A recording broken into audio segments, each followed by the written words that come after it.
Hello, my name is Chris, and I'm a customer service representative at NinjaTrader. I wanted to share a quick tip with you today about adding an instrument to an instrument list.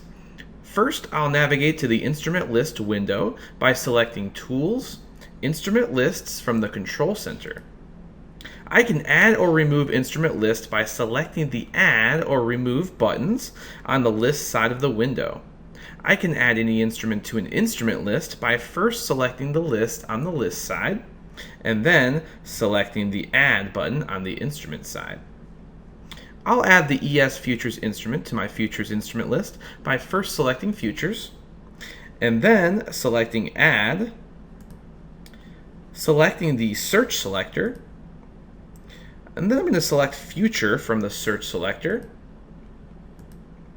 and scroll all the way down and select ES and select OK. The current front month of the ES instrument is now added to my Futures instrument list.